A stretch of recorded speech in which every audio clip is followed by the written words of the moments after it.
வணக்கம். இன்றைக்கி நம்ம பார்க்க போகிற சமையல் என்னென்னு பார்த்தீங்கன்னா, உடல் எடை குறைக்கிற மாதிரியும் சுகர் லெவல் நல்லா கண்ட்ரோல் பண்ணுற மாதிரியும் ஒரு அருமையான கொள்ளு தோசையும் அதுக்கு சூப்பரான இரும்பு சத்து நிறைந்த கருவேப்பிலை சட்னியும் எப்படி செய்யலாங்கிறத பார்க்கலாம்.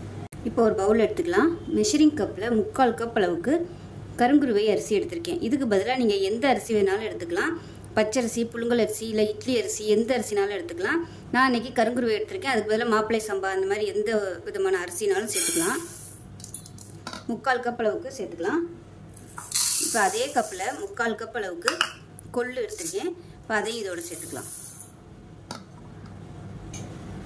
இப்போ இதில் 1/4 கப் அளவுக்கு சாதாரண இட்லி அரிசி சேர்த்துக்கிறேன்.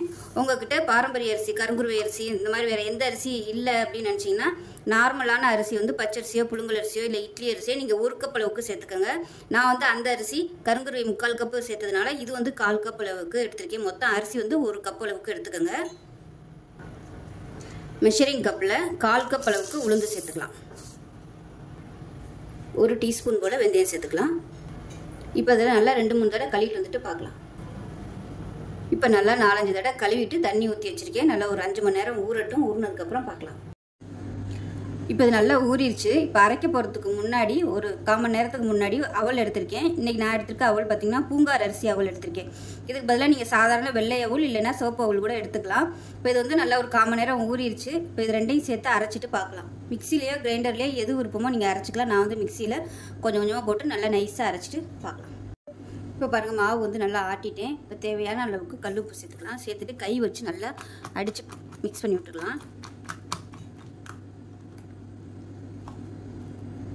இப்போ மாவு வந்து கரைச்சிட்டேன். இந்த அளவுக்கு ஒரு இட்லி மாவு பதத்துக்கு கெட்டியாகவே வச்சுக்கோங்க. ஏன்னா இது பயர் ஐட்டங்கிறதுனால சீக்கிரமாகவே நொறுன்னு வந்துடும். அதனால நம்ம தண்ணியை கரைச்சி வச்சோம்னா ரொம்ப அப்படியே நொறுன்னு வந்துடும். அதனால் இந்த அளவுக்கு மட்டும் கெட்டியாக கரைச்சிக்கோங்க.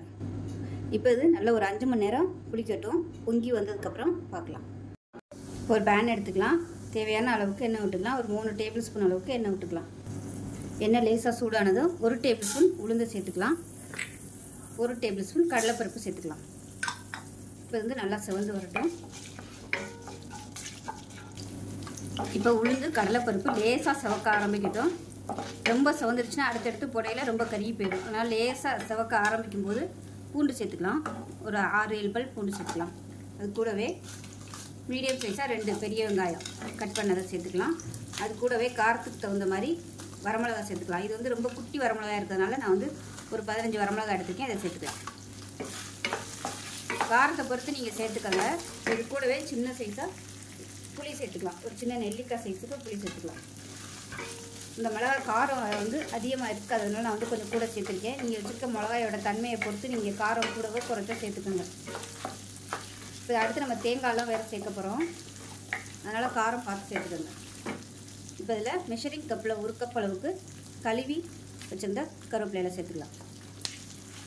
இப்போ இதோட இதையும் சேர்த்து நல்லா முறுமுறுன்னு வதக்கி விட்டுக்கலாம். இப்போ தேவையான அளவுக்கு உப்பு சேர்த்துக்கலாம். இப்போ பாருங்கள், கருவேப்பிலை நல்லா முறுமுறுன்னு வதங்கிடுச்சு. வெங்காயமும் நல்லா வதங்கிடுச்சு. நான் இன்றைக்கி பெரிய வெங்காயம் எடுத்திருக்கேன். இதுக்கு பதிலாக நீங்கள் சின்ன வெங்காயம் வந்து மெஷரிங் கப்பில் 1 கப் அளவுக்கு சேர்த்துக்கோங்க. டேஸ்ட் இன்னும் சூப்பராக இருக்கும். இப்போ இதில் ஒரு 1/4 கப் அளவுக்கு துருவன தேங்காய் சேர்த்துக்கலாம். இப்போ இதையும் சேர்த்து ஒரு பரட்டி விட்டுக்கலாம்.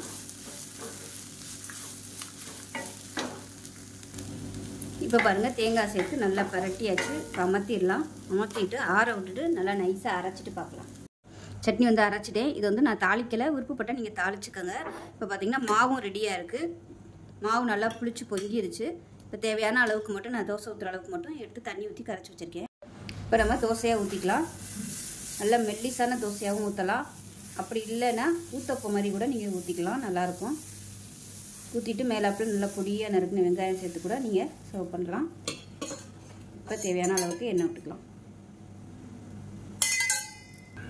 இப்போ பாருங்கள், கொள்ளு தோசை சூப்பராக ரெடி ஆயிடுச்சு. கலருமே நல்லா அருமையாக வந்துருக்கு பாருங்கள்.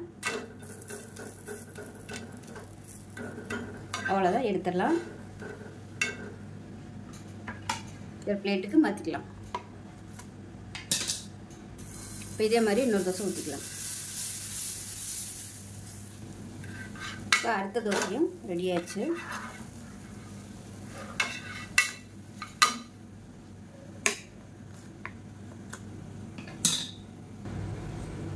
இப்போ நமக்கு அருமையான கொள்ளு தோசையும் கருவேப்பிலை சட்னியும் ரெடி ஆயிடுச்சு. ரெகுலராக செஞ்சு பாருங்கள், வெயிட் லாஸ் ஆகும், சுகரும் நல்லா கண்ட்ரோல் ஆகும். ஸோ இந்த வீடியோ பிடிச்சிச்சுன்னா லைக் பண்ணுங்கள், கமெண்ட் பண்ணுங்கள், சேனலை சப்ஸ்கிரைப் பண்ணுங்கள், பக்கத்தில் உள்ள பெல் பட்டனையும் ப்ரெஸ் பண்ணுங்கள். நன்றி.